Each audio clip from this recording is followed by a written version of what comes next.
What is it with parents and parents acting terribly in sports? Why is it that the things that we loved so much as kids, we can't just sit back and love like our kids do? Too many parents nowadays want their kids to be the next superstar, to the point where you push them so far and put them in all sorts of camps and put all this pressure on these kids to perform, and at such a young age. It blows my mind, but at the same time, I feel it. Like, I feel it myself too as I'm raising the kids and as I coach their teams and as I want them to be the best they can. I think today's discussion is a very needed topic today, especially in the parenting world. How do you be a good parent that is able to push your kids, but still at the end of the day, just remember, this is about fun. It's about growing a skill. It's about teamwork and camaraderie. And that is the point of today's episode. Matt and Oli are going to dive into a few examples they've seen just in the last year as coaches on things that, quite frankly, blew their minds. But really, it's a discussion on how to be better parents and better dads, better husbands when it comes to raising kids in sports. Hope you guys enjoy. If you are new to the show, we'd really, really appreciate if you guys could do us a favor. Please, just one little small favor. Give us a review on whatever platform you're listening to this on. Reviews obviously help us grow tremendously. It helps our reach. It helps people learn more about the show. So if you got any value out of the show today, please do us a favor. Leave a review. And with that, enjoy the show. Welcome back, ladies and gentlemen, to the D.H.E. podcast. I don't even know what episode this is, like 372. No. Jeez. You know, I missed a lot of years if we're on 372. You didn't miss many years. We just jumped ahead a little bit, like our sales numbers. So there you go. We are back. We are two dads. We are husbands. And Matt always points this out, not of each other. We both have wonderful wives at home. And we are bringing this podcast to you free of charge, talking about everything dad, husband, and entrepreneur. My name is Oli Hovney. I am the co-host and the founder of Switchback Foods, and joined by Matt Adelman. Am I co-founder now? What am I? I'm the other guy at co-founder of Switchback Foods. If you're listening to this podcast, please let us know what we should call Matt. I think this is an open opportunity to create Matt's title. And I mean, Evan is... We'll crowdsource it. Yeah, Evan is TMG, the marketing guy. Someone called him that. I'm like, I like that. Like, we don't really need titles around here. Although, before we get in, one of my favorite things is when people are like, I'm the CEO. And I'm like, dude, you're the CEO of yourself. Like... You're the CEO of a one-man shop? I don't know. It always cracks me up that people are like... You know, it's so funny. Funny is not even the right word. I don't know the right word to explain it, but we grew up in corporate America. We've grown up in titles and ego and all that stuff, right? The minute you leave and you go to work for a family business or smaller owned companies, they all say the same thing. Who gives a shit about any of that stuff? Which... It's true to some extent, except that you still call on corporate America and you still deal with people who actually do care a lot about titles. They don't matter in the reality of things, but they actually, unfortunately, still matter a ton to so many people. Do you know what I mean? I think that's a funny part is titles matter to some people, but then to a lot of people, they just don't care. And they're like, I don't care. Like, to me, title doesn't matter. Are you a good person? Are you not a good person? Sorry, I'm going to keep on trying to fix this camera because it looks like I'm like really tilted. But does it really matter, Matt? It doesn't really matter. Okay, it doesn't really matter because we're going to put shit over our faces anyways because no one really wants to see us. So we'll edit it out. Speak for yourself, Gump. Oh, we are way off the rails today. So if you're new to the show, thanks for hanging with us for the few minutes already that we've been rambling. But Oli mentioned it. We talk about being a dad. Talk about being husbands. We talk about entrepreneurship. Today, in this format, we're going to talk about being a dad because I want to dig into a topic. I experienced it again over the weekend. It has to do with sports and kids in sports, and I want to get Oli's thoughts on it. And really, if you're listening along and you're going, yeah, we deal with that in our association too. Drop me a note because I would love to hear from more people and realize that we're not alone in this. Are you referencing how docile parents have become because of recreational cannabis? Oh yeah. Yes. This is for sure cannabis. Sorry. I should not have put gum in my mouth. Yes, docile parents because of cannabis. That has zero to do with this episode. I think I know where you're going with this, and I can't wait to jump in because this is my favorite topic. So I got two stories I want to share, and they both have to do with soccer, which ironically is not the sport that I thought would be this competitive. Oli is really struggling with camera. Buddy, the camera's not going to make you look any better. You're stuck. You are who you are. Now get your microphone close to your face like we talked about so people can hear you. Matt doesn't like how quiet I am, and he says you're just not loud enough in the office, so you need to have the microphone right next to your face. All right, so I don't think I've told you this story, so this is going to be brand new for you. So I coach soccer. We live in the western suburbs of Minnesota. We're in a very it's a very strong soccer program. It's also an even stronger hockey program. Like sports are really big where we live. At my son's age, so he's 9, there are 6 competitive traveling teams, 2 ultra competitive traveling teams, and then 2 like uber competitive traveling teams. They're 9. So I have well over 100 kids in traveling soccer. Wait, that's how many? I didn't know. So my daughter plays in the exact same league, and I had no idea there are that many kids in that league. There's that many kids in that. That's fusion just program. U9s. That's just U9s that decided they wanted to play competitive travel soccer. There's another 100, 200 U9 kids that just play recreational soccer. I mean, it is a very, very, very large soccer pool. That is a lot more kids than I thought. Now, it's also his hockey program at this age has 12 hockey teams as advanced mites, 4 ultra competitive, and then 8 kind of everyday. 12 teams. Shakopee did not have 12 teams when you were growing up, did they? Dude, we had 1. We couldn't even feel the freaking. Like I mean, like having a Pee Wee A team was a stretch back then. Right. Like we didn't have a Pee Wee B team. Like it was wild. So Wayzata, not only do they have an A team, they have a double A team on most of their hockey programs. They've got A, they've got a couple of Bs and a couple of Cs, if not 3 C. Like there's a lot of kids. So I'm only giving that as just a little bit of a frame of reference. I'm sure if you're in the South listening to this, you're going, yeah, that's football or baseball for us, or I'm sure basketball I know is gigantic in certain areas, But right now where we live, soccer and hockey are really big. They're all big, but I interact with soccer. So I want to rewind to when my son, the very first year in the developmental program within the soccer program. It's not competitive. It's competitive in the sense that it's the highest level, quote unquote, for 6-year-olds, but they're 6 and it's just kids in the program, right? It's just in the soccer club. We're not traveling. We don't play anybody else. It's parent volunteer coaches. And the whole idea is they practice 1 night a week, and then on Saturdays they play a game. And it's literally just 4 versus 4, no goalies, no nothing, on a made-up field. Have fun. Learn some skills, have fun. There's one of the games where my son is playing, and again, they don't know what they're doing yet. They're little kids at this point. But one of the kids on the other team kept running around and tackling the kids. And he went and so I'm the coach on the other team. I try not to get involved because it's not my team and they're little kids and let them figure it out. But so I don't say anything. I'm just kind of quiet until my son has the ball and the kid comes in cleat first and cleats my son about 2 inches from his nuts. But that's not tackling. That's not tackling. That's like he just straight up cleated him right in the thigh. Okay, I was laughing because the tackling just sounds really funny. I can imagine and it was a bigger kid, but again, they're 6. So I look at the kid, I'm like, dude, you cannot tackle kids and you cannot lead with your cleats. Like you can't lift your feet and put your cleats on people, right? I don't care if you know any other rules, but stop doing that shit. You're gonna seriously hurt someone. So my son's got a giant bruise on his leg. It's already welted up and swollen. I have a parent coach with me, and she's like, what the hell was that? We're on the same page. That was the other coach is doing nothing, not saying a damn thing to the kids. And so I'm trying, again, respect the other coaches. Everyone's there for a reason. We're trying to do the right thing. Kid walks off the field, cries, sits on the bench, pissed off, doesn't play again the rest of the game. That's the frame for all of this, okay? The dad of the other kid comes up to me after the game. My dad, my father-in-law, all my family was at this game watching. My son is standing right next to me. He's 6.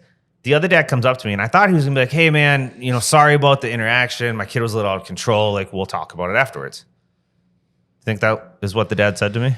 I'm going to guess that the dad was just a meathead asshole and lost his shit on you. Yep, that's exactly what happened. But okay, so now I'm dying to know, but I feel like it's like a true crime documentary because I can't stop. Why? What was his rationale for this? He came up to me, and this is literally what he said. what in the fuck did you say to my kid? And what gives you the right to talk to him like that? And I was like, excuse me? I thought you were coming over to apologize. Like, we're fighting? Like, you want to fight? Let's fucking go. Like, in front of my kids and my dad and everyone else, if this is what this is going to be. So I'm getting mad, right? And the other coach is sitting next to me and she's like, what the? I said, dude, I told your kid he can't cleat kids on the field. And if he's going to play like that, he's not allowed back on the field. I'm the fucking coach here. Like, I'm not being macho coach guy, trying to run things. I already told you how I handled it. That's all I said to the kid. This parent went off on me. Again, I said this earlier. We're on the same, this is our club. I'm a volunteer trying to volunteer coach our club of kids to help them learn the game and become better. I've played soccer my entire life. I love soccer, right? And this was the second week in the program. This is my first interaction with how this is going to be. How did you react after that? And how did he react after that? It was honestly, I kind of blacked out. Have you been in a fight before? Years ago. I mean, it was a very mild fight, a lot of slapping. You just kind of zone out and you don't really know what's happening. And you don't really process anymore because your adrenaline's going nuts. Yeah. I'm getting ready because I think I'm about to throw down with this guy. And so I don't really know, I don't remember everything that was said, but it was a 10-second interaction. He storms off at the end of the day. My dad looks at me and he's like, what was that? Everybody was looking at me saying the same thing. It never really got resolved. I mean, I talked to the association about it and they apologized and, made excuses for the parent because this is a known thing. Whatever. I mean, it is what it is at the end of the day. I still see the kid every week at practice. I still see the dad. I doubt that he knows who I doubt that he remembers me. Maybe he does. I don't know. It doesn't come up, but the thing that I wanted to talk about today, because I got another example from this last weekend, is why, as a parent, you see your kid out doing that, right? You can't be blind to the fact that your kid is out there just destroying every other kid. Is that an encouraged behavior? Is that something that parents should address? I don't understand how that happens and continues to happen, and parents don't step in to try to do something. I wish I had some great words of wisdom, but it's something that I can't figure out. And I think you can look at a lot of those people. It's got to be a learned behavior. And if the parent's not, okay, it's one thing, right? And I think I may have mentioned this to you, our first game, we had a girl. She's the littlest kid on the field, but she's the most aggressive, really good for her age, totally going to be an Olympic athlete. I know it, guaranteed. I'm joking, by the way. But she walked up, some girl hit her and she just shoved her back and knocked the girl over. And the girl went over to her mom and started crying. And it was what do you, they're 6, right? It wasn't she was punching her. It wasn't, she was clear. She literally just shoved her as they were running for the ball. And so I just said, told the little girl, because I'm a coach, volunteer parent coach. And I was like, hey, we can't use our hands. And the girl's like, oh, okay, whatever. That's one thing, but the malice of using your cleat against another kid, that's just either as a parent, you're that stupid, or you think that your kid needs to do it to show someone how tough they are. I'm assuming they have brothers, maybe. This is something at home. It's just how they play. They've been raised just aggressive because that's how they have to deal with stuff. But I don't. Is that as a I'm parent, not saying it's an excuse. I just don't understand how as a parent you don't step in hey man, you can't do that. And if the coach says you can't do that and the coach upsets you, he's the coach. Yeah. I didn't yell at the kid. I did nothing. I wasn't a dick. I wasn't rude. I didn't say anything mean. I wasn't anything like that. See, but so before we jump into your second story, I think it's an interesting thing that we continue to read about every year, and we'll see. It'll be this stereotypical article across national news in a month and a half here that basketball programs and hockey programs, all these programs have to cancel games because there's no refs. And you think about it, and it's well, why are there no refs? Because of that, right? You think about it, that was 6-year-old soccer. Now you go to 10-year-old where you actually have referees out there making $16 a game or whatever it is. I have no idea. And they need to step in and in some cases put their life on the line to make sure that the game is orderly, because you have psychotic parents going crazy. I mean, like, I get it. If your kid is out there and your kid is getting the shit kicked out of them by someone and the ref's not doing anything, like, instead of losing your shit on the ref, just grab your kid and be like, dude, we're done. We're walking away. Whatever. I guess that's right. Like, why? To me, that is the more appropriate response versus yelling at the, like, I don't know. It really makes me think a lot. How do I handle this, and how do I parent, and how do I want to make sure that I come across, in future dealings with this stuff? Like, I would never do. I'm just not a confrontational guy. Maybe that's the thing. I also think there's a time and a place, right? Do you? I mean, I'm not confrontational. I'd rather be like, dude, like, hey, can we calm this thing down? But I remember, gosh, I was young, and my dad is not a confrontational dude at all. I mean, what CFO is, right? They all just kind of hide in their corner. Just kidding, Dad. Like, you're a badass CFO, and you're really good, and like, you are actually kind of confrontational in some situations. But money. I remember this situation where we were in this small hockey program, and my dad was coaching, and it was a scrimmage against, I don't know if it was a same level team or another team in the association, if they were old or young, whatever. But I remember, like, my dad said to the other coach, like, hey, like, this is a scrimmage. Tell your team not to, hammer these kids. Like, you don't need to be throwing your shoulders and trying to injure kids. And the other coach just started swinging at him. And I remember as a kid, vividly remember watching this guy start punching my dad. And my dad, he wasn't expecting it. And to this day, this story will come up from time to time, but it is a great, like, what is going on with sports, and why do people feel like the first thing they have to do is go to confrontation, as opposed to being like, okay, like, yeah, let's dial it back. Like, I don't get it. Not only that, but like, as a parent, if your kid wins the game, wins the state championship, wins whatever it is, do you really think you're any cooler than you were the day before? Because, like, you didn't do that. Your kid did it. Yeah. And I mean, it's like, you've heard me talk about this. We talked about this a couple of episodes ago, like pro sports. Like, you didn't win that football game, sir, sitting in the stands. Like, don't say the Vikings won. Well, no, that's a lie. They lose. Yeah, right. But the football team won. You didn't win. You're not a part of the team. Yeah. And anyway, it's such a fascinating discussion. So what was the second one? So that the first one with my son happened, well, I guess it was almost 4 years ago at this point. So I'm coaching my daughter, right? She's in the same league that your daughter's in.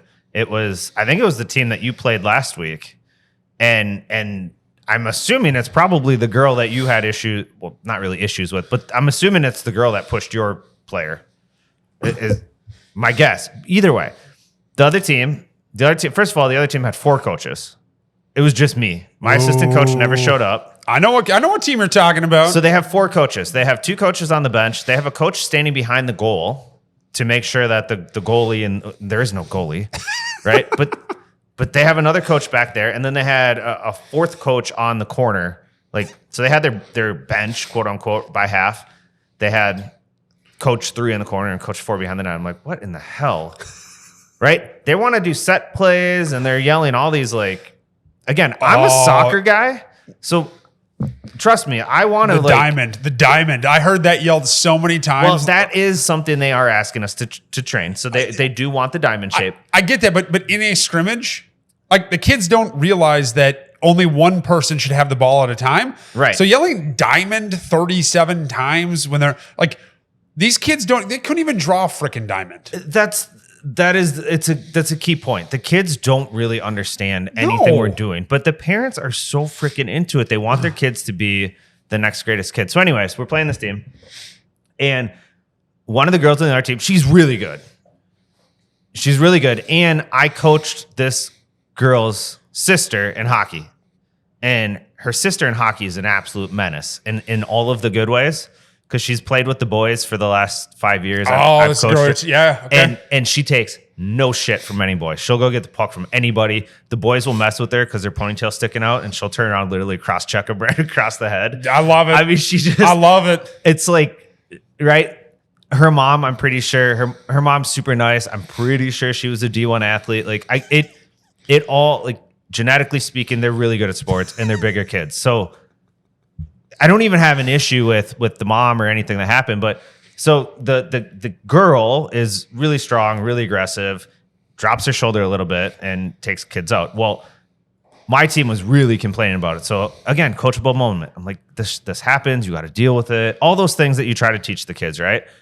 And so our team actually started figuring out how to deal with it. And the girl would go to lower the shoulder and they'd like move and the girl would fall over. Well, one of the times the girl tried to take someone out, missed, got up, runs over and shoved our player on the ground. Like just full on shoved her. So I was like, again, not my team. I'm trying not to get involved. I'm trying to let the kids figure it out, right? The ref called it. At least the ref said, hey, you can't do that. The ref refed this time. Keeps going. I can see the dad on the other side getting pissed. Our team, like 2 minutes later, takes the ball down in the corner, and this girl runs, and instead of trying to take her out with the shoulder, kicks the girl in the leg, like just completely kicks her. And the girl falls down. Same girl, right? And now the dad's fucking pissed. And then I can hear the dad over there just screaming and yelling and getting mad. So, like 8 minutes left in the game. Strong girl on the other team running down the field. Strong girl on my team who had been taking all the tackling or whatever goes to get the ball. And I hear the dad go, take her out. And I was like, all right, fine. This has to stop. And so she didn't take her out. Both of the girls ended up coming off the game and like, life goes on. Anyways, here's what I actually wanted to talk about again. I go over afterwards and I talked to the dad and I was like, hey man, just want to introduce myself. I'm Coach Matt. And he's like, just so standoffish, right? Like mad at me for, I don't know why. And he looks at me at one point and he's like, I didn't say take the girl out. And I was like, what? What are you talking about? I heard you tell my wife that you heard me say take the girl out. And I was, you did say take the girl out. Like, what are you embarrassed now for how you were acting? Right? This dude is so mad, so like shaking. Again, now I'm thinking like, Jesus Christ, did I completely screw this up again? How is this my fault? I'm just trying to help coach these girls and teach them. Now I got to deal with this asshole dad again, who's super pissed off. He's getting all heated and mad at me again. And then he's, why don't you intervene? Why don't you take the girl out? All these questions. I'm like, dude, I'm just like, look at how the kids played. They battled through it. They learned adversity. They did great. There were no issues. There's no injury. There's no problem. But like, why are you so fucking angry? Well, a question I have with that, right? Watching these kids out there, why do you need to in this situation? It's a little bit of shoving. Maybe a little bit more than a little bit, but it's shoving. Well, and let the kids figure this shit out. Like, dad. What's up? He's a big dude, and his daughter's big, and like she throws her weight around just like anybody else. Like, so it's not okay when it happens to her, but it's okay when she does it. Well, but that brings up the point though. It's like, what do we think we're doing by trying to ensure that no kid gets run over on this? Like, there's a difference from the first story where this kid is like trying to intentionally hurt people, or at least it looks like it with his cleats, right? That's just straight out dangerous. And then the second story, like, it's just 6-year-old girls playing soccer. They're going to shove. You see shoving all the time. You see pushing. You see using hands. Like, they're 6. You cannot explain to them that soccer is a foot-only game, right? Like, they don't understand that. Yeah. And then even if they did, like, who gives a shit? We need to let kids be kids and play the game. Like, let them play a little rough and tumble out there. Like, they're going to learn. They're going to be like, oh shit, I didn't like that. I'm not going to like, yeah. What is wrong with this? We have to have, little Sally got touched. Yeah, dude. Like, I mean, my daughter came off the field last week. Some girl went to kick the ball. And she kicked me. I was like, dude, you are completely fine. Like, yeah, there's not a mark on your leg. You are completely fine. Like, just get back out there. Well, and the main reason I went over to talk to the dad afterwards, I don't care that he said take the girl out. Whatever. I mean, he said it was in my mind. I was like, I hope she kind of takes the girl out and gives it back to her. But I'm not going to say it.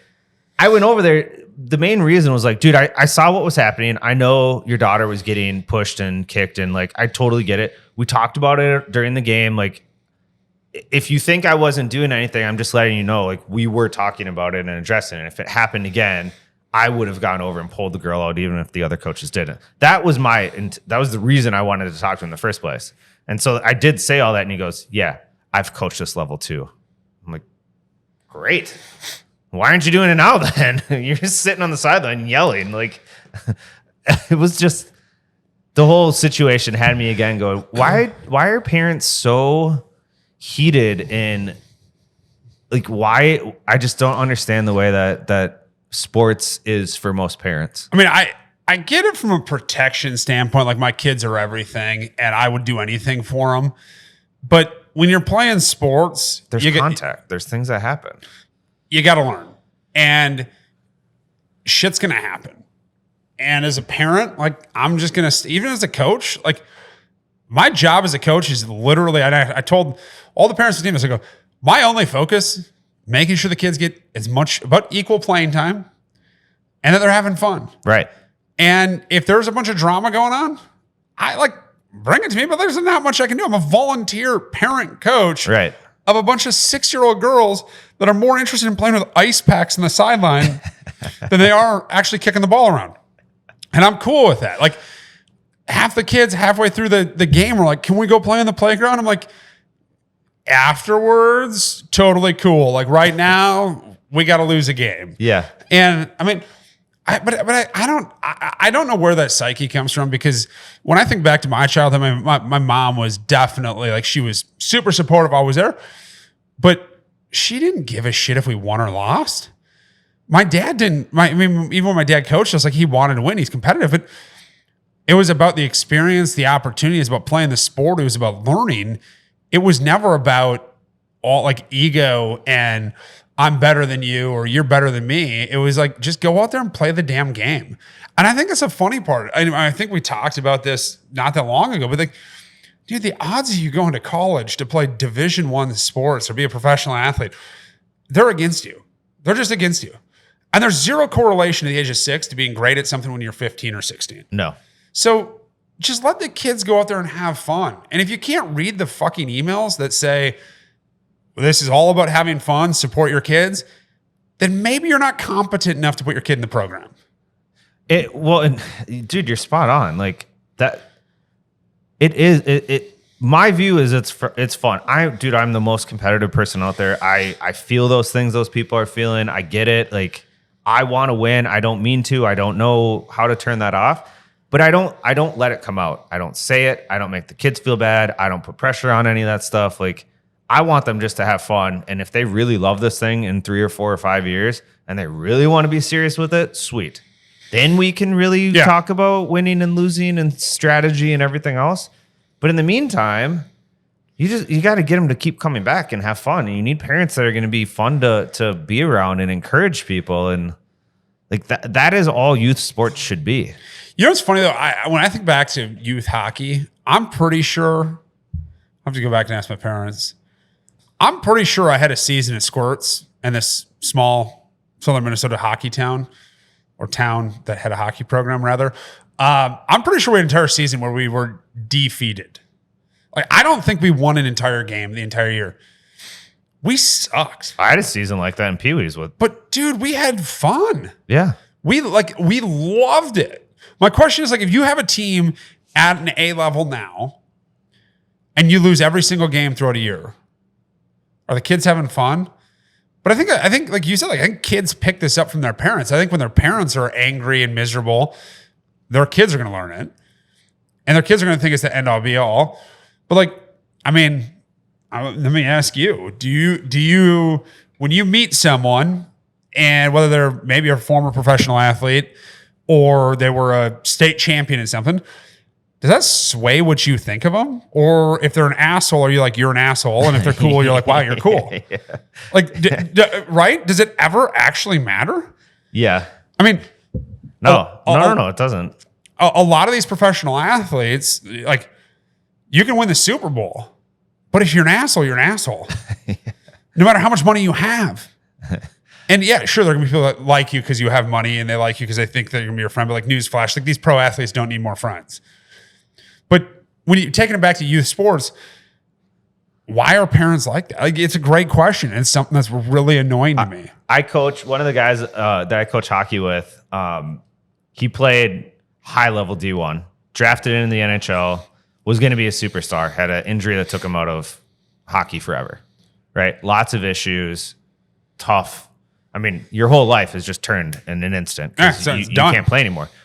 He coaches now too, right? He's coached for a long time, but he's coaching. And so we were talking one day just about, where he grew up and what it was like. And he's like, dude, my dad was a fucking menace growing up for me playing hockey because he was really good and his dad wanted him to be really good. But listening to him talk about his experiences with his dad and like how he pushed him, and his dad moved him around to these places and schools and all of this, which this is I'm sure a very similar story for a lot of people that become professionals. But he's like, I'm not going to do that to my kids. If they love it, if they're great, if everything else, sure, we'll give them the support and the training and everything else to be there. But I won't ride them like I was rode. And I was like, it's an interesting perspective, because a lot of the people who are ultra elite at sports, when you talk to them and their mentality and how they're going to raise their kids through it, it's not like the parents whose kids are totally mediocre and they want them to be the greatest in the world and they ride them like crazy. Yeah, I mean, I enjoy. If you don't enjoy it, get off the field. I mean, like I've told you this. One of the happiest days, probably one of the happiest moments of my life, aside from the moment that my kids were born, was the Bloomington Mite Jamboree. And we are leaving, and I'm driving home, and we're driving down the road. And my daughter, it's her first year of hockey. And we got her into hockey, right? Cool. I played hockey.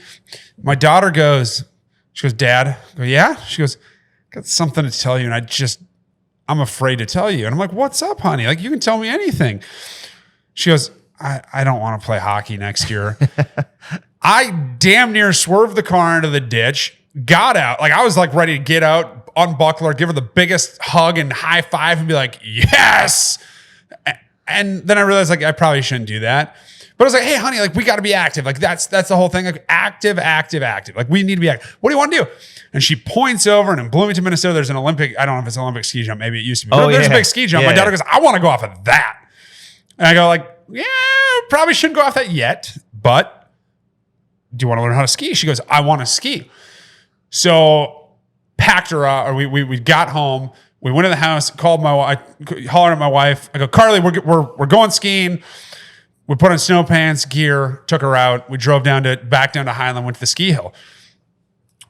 My daughter's eyes that day were like, I've never seen it.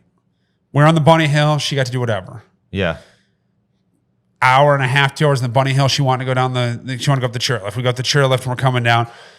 And she's having a blast. I'm not trying to coach her. I'm not trying to tell her what to do, other than like, hey, maybe we stay towards the middle as opposed to being over on like the edge. But let her figure it out. Yeah. Let her figure it out. And you know what? All she talks about with me now is skiing. Skiing and rock climbing are the two things she wants to do. Part of it because she wants to be able to do stuff with Dad, and I'm selfish. I want to do it. The other part of it is like, those are two really cool, fun sports that she can do for a lifetime. Yeah, you can play hockey, basketball for a lifetime. Yeah, whatever. But that to me is like, you do it. And there's a guy that I golf with, and his daughter, he was a Division I semi-pro golfer. And I asked one time, like, hey, how'd you get your daughter into golf? And he's like, well, dude, like she hated golf. And he goes, all of a sudden, like one day he's like, because I tried forcing it on her. So he's like, I forced her into golf. She hated it. And one day it's like finally, I gave up. I was like, she doesn't want to golf. And all of a sudden one day he goes, I'm sitting on the couch watching a show, and she comes in, she goes, Daddy, I want to golf. And he goes, I literally got up, like ran around the house frantically, grabbed my stuff. We drove to the golf course, and she hasn't stopped golfing since. And now, I mean, I haven't checked in, but she's probably a Division I golfer, or going to be a Division I golfer. She's a hell of a golfer. Because she found the passion herself. She found the passion. Yeah. I look back Makes total sense. I look back on youth sports. I mean, I played hockey, golf. I didn't really play soccer. We may still hold the state record at Shakopee for like the worst loss ever in high school soccer. You guys were so bad. Yeah, we lost 17-0 to a team. We beat you guys, I think it was 12 or 14-0. What year? 2000? 2001? Yeah, you would have played my brother. Yeah, it was. We had the whole JV team going for the last 30 minutes. I scored from like 55 yards out. It doesn't shock me. They were not a soccer powerhouse. No, they were not. They're better now, but no. But like I played those sports. But I look back, I remember after my junior year of high school, and I had a absolutely atrocious coach. Someone that did not understand. He was a teacher, but he did not understand how easy it is to screw a kid up. And this coach, like he in my sophomore, my junior year, he absolutely destroyed my passion for hockey. I remember getting on the bus and I looked at one of the kids and I go, I'm not playing hockey next year. All summer long, I played hockey, but I played hockey for fun. Came time for fall hockey, and I really didn't know if I was going to do it. I didn't know if I wanted to do it because the passion wasn't there because of how the years before were. I look back like I probably shouldn't have played my senior year because the passion wasn't there. And I look back on my senior year, like it just wasn't there. Yeah. But how many kids out there are doing stuff because their parents are forcing them? And so that's my ask of anybody listening is if your kid doesn't want to go, and I get it, like, you know, you don't want to go to practice. Like all the girls last week at practice were like, this is dumb. We want to play. Like, this is boring. Like, dude, I get it. Yeah. But if your kid is, you know, struggling to go to practice every week, find their passion. And by the way, these kids have some badass passions that we didn't have as kids. Like the fact that my daughter wants to rock climb. Yeah. I wish there was a rock gym closer to us. But like, what's wrong with rock climbing if she wants to rock climb 3 days a week? Right. You don't need, and I'm weird. You don't need a team sport to teach you to be a team member. You're going to get plenty of that in school. You're going to get plenty of that in business. Like, I just don't buy it. So I don't know. Like, I think a lot of this just brought on by parents that are just, either they're trying to live out their dreams with their kids, or they're saying, hey, you're here, you are going to like this. When like, dude, if you're forced to do something, what was the last thing your wife forced you to go do? And she's like, that was so much fun. And meanwhile, you're like, dude, like I fucking hated that. I don't know. I mean, we probably all have that, right? Yeah. Like we're going to go do this. Like nobody wants to be forced into anything. No, I agree. I like your ask. Like, take a step back and there's a balance between pushing to get to, like, you got to do it. Like, you can't sit on the couch and not go to practice because you don't feel like it. Like, sorry, I don't buy that. If you're on the team, you're on the team. You're going to go. But I'm not going to force you to be on the team if you really don't want to at the end of the day. You know, like there is a tightrope act there of kids got to know just because you don't feel like it that day doesn't mean that you don't do it. So here's a question for you. It's Saturday morning. Yep. Hockey practice at 9 a.m. Your kid's 6 years old. Yep. And your daughter is playing in the basement and happy as a clam. Just playing. Not watching TV, playing with toys, using her imagination. Yep. 8:15 comes around, you say, hey, we got to go to hockey. And your daughter throws a shit fit. What do you do? What I do, I mean, that still happens. Like, my kids still complain about it sometimes. Yeah. I just tell them, you're part of a team. Like, you told us you wanted to play. You're part of a team. We're going to see this season through. If you don't want to do it next year, we can have that conversation. But right now, you're part of a team, and that means you need to be there for your teammates. So we're going to go, and we're going to have fun. It's part of why I coach the kids, too. Like, I know that sometimes it sucks to go to these things, but I can always tell them, hey, daddy's going too. We're going to have fun, right? Like, maybe you get a gumball afterward. I don't know. But I bring it back to, we made a commitment. We need to stick to it. I differ a little bit on that with hockey last year. There were a couple times where, I mean, she just did not want it, and I could tell. And it wasn't fun. And I told her, I go, you know what? Like, you're not part of a team because there are no games. You're just part of a club that's just out there skating. Like, nobody's counting on you to be out there at that age. And so my mind was like, you know what? Like, I get it. But in terms of soccer, like, they're an actual team. They're working as a team. And so I noticed a lot more enjoyment. I will also say the other interesting part about that too is, like, the hockey they did a really bad job of getting these kids. Like, there was never like a team party, and part of that falls to me, but I also didn't know anybody. But like, it was really poorly run and really dumb how it was done. Like, these kids want to know each other. They want to get to know each other. Yeah, hockey's weird. If you are only together in the locker room and on the ice, it's not like you're talking to each other. No, you got mouth guards in. It's hard to hear. You can't see half the face. Like, it's.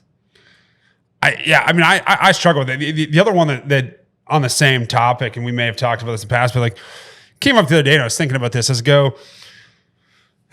What is your from the age of, I don't know, 6 to the age of 18, what do you want your kids to do? What do you want them to get from the age of 6 to 18? In general? Yeah. I always feel like I'm trying to read your mind with questions. I mean, what I want my kids to get from age 6 to 18, I want them to be able to, I want them to learn, right? Learn shit so that you can go out into the world and have an idea of how things sort of work. Yep. I want them to understand that if you commit to something, you got to do it. I want them to understand that life's hard sometimes and you got to push through it. And I want them to understand that your mom and dad were always there for you, no matter what. What about experiences? Dude, that's like my wife's thing. All we do is experiences. So, and the reason I bring it up is this came up a couple of weeks ago. My niece was talking about it, and she said for her birthday last year, my sister bought her tickets to a Wild game. Yeah. So she's going to take my sister and her 2 daughters to go to the Wild game. And they got their hockey schedule, and it just happened to be that hockey game that my sister bought tickets to was the night of a hockey practice. And the coach said the dumbest thing. And I'm sorry, but if you're a coach and you say this, you're a moron. But it was, well, if you don't show up to practice, then you're going to sit for the next game. You don't get to play in the next game. Like, I understand that when you're 18 or 20 or you're fucking professional, but like, it wasn't like it's not like these, like in that situation, not like a kid is missing to go eat Snickers bars and watch Hocus Pocus. Smoke cigarettes and drink a beer. Right? That kid is going to experience something with their mom. And I think about it how many times when I was a kid, a hockey coach, if you miss practice, and I get it, you committed to being there. Yeah. But you also are only a kid once. So when those opportunities come up, why not as a coach be like, you know what? Yes, You are a kid. Go enjoy that. Have so much fun. We're going to miss you at practice. Like, I'm sorry, but missing a practice or two, that's not going to kill you. This whole thing of I am going to sit you if you don't show up because you go out and choose to experience life with your family or you guys have a family obligation. Like, we need to get away from that because what is that doing? Not a lot of good. No. Like, it's making these kids think that hockey or whatever sport they're playing is the end-all, be-all. Even for professional athletes, it's not the end-all, be-all. I have the privilege of knowing a number of professional hockey players, and most of them, hockey's just how they make money. That isn't what they do for life. And so I think there's a lot of stuff right there with kids in sports that we could discuss. Yeah, it continues to I try not to judge anyone. I don't mean to judge anyone in any of the conversations or examples we were talking about. I bring all this stuff up because I like to think about how would I have reacted if I was on the other end of that. What can I do differently next time? Like, I try to take it as a learnable, teachable moment. But unfortunately, in kids sports, it's like every week there is a new something that pops up where you're just like, did that really just happen? Like, seriously, are we doing this again? Did they really talk to their kid that way? Is that really how you treat other people? Like, I don't know. Sports. They're great. Don't get me wrong, but I think a lot of people overthink them. They make them way too complicated.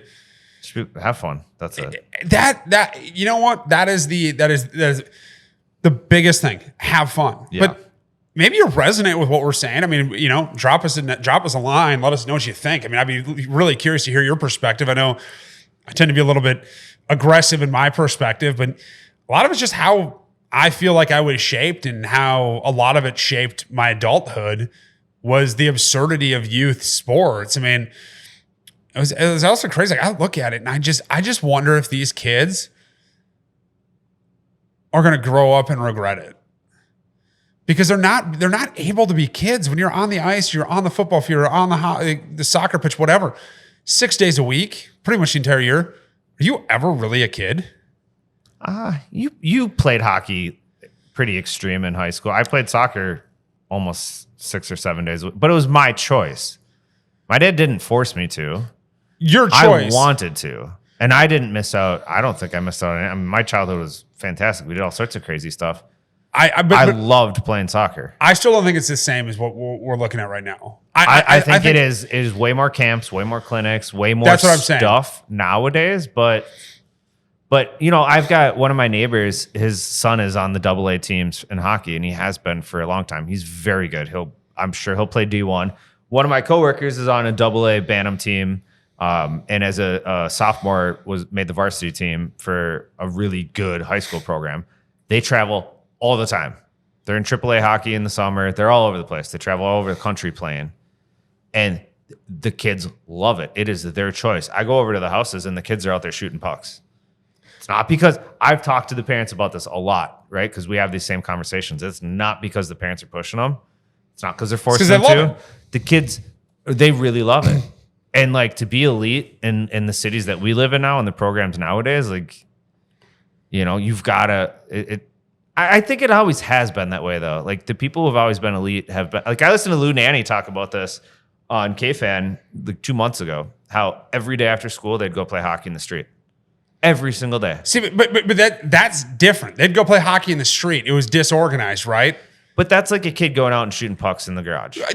That's different than saying you're going to spend 2 hours a day at a hockey practice or do this, or you're going to be shuffled around. It's a little different unless again the kid is like, I really want to play. Yes, and I want to be on the ice, and it's summer in Minnesota. Where are you going to go? You got it. It's a 2-hour practice somewhere. Agreed. And I think my big thing is like just. Maybe it's more so like if your kid doesn't want to play sports, don't feel bad. That's the big thing. Don't feel bad. Don't force them into sports. They don't need to play the thing that sports. You can bond with them on something else. And that's really what it is. Like, go bond with your kids. Like, I want my kids selfishly to do stuff that I love to go do because I want to do it with them. Maybe it's the perspective of I sit here and I go, man, like these kids, you're dropping them off at hockey practice. Like, it's just like you're never like when you have 3 kids. And we're not there, but if they're playing 3 sports and you're like, you don't get to be a family. Yeah. Like I look at my brother and my sister-in-law, like they're awesome parents. And my brother loves hockey and his kids love hockey. But they're play a lot of constantly going places. Like there's no, it just doesn't seem like there's this opportunity to just be chill. And I think that's the thing that I look at. I'm like, I love that opportunity. Like I like the weekends when you don't have anything going on and you can just have like a movie day with your kids and you can just relax, right? But when you're in 7 hockey leagues and you think you're gonna go D1, but I will say this before we wrap up here. One funny thing, and a guy that I've gotten to know, and I don't know him very well, but I asked him something. Former Division I hockey player, played pro hockey in Europe, and I asked him something about training, and he made a comment. He goes, "People always ask me since you played Division I hockey what you did for training in the summer," and he goes, "Put my hockey skates in the garage and pulled out my rollerblades and was a kid all summer." and like you listen to these guys, and a lot of them are like, "Go be a kid. Yeah. Go ride a bike. Go put 1,000 miles on your bike in the summer. Like you don't need to play hockey 300 days a year, 250 days, whatever it is, whatever the sport." Like, and I think that's the root of it. Like, let your kids be kids. Let them have fun. They want to play the sport bass backwards. Let them play the sport bass backwards. I mean, dude. Yeah. Have fun. Enjoy it. I mean, that's all I can say. I'm with you. Thanks for letting me ramble on that one. We'll keep you posted the rest of the season if there's more craziness. But we got practice tonight, so there'll be some craziness to discuss tomorrow. Cool.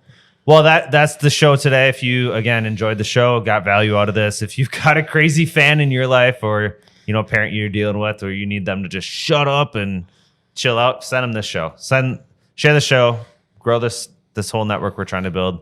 Dads, husbands, entrepreneurs, the D.H.E world. We appreciate it. Thanks, guys. Take care.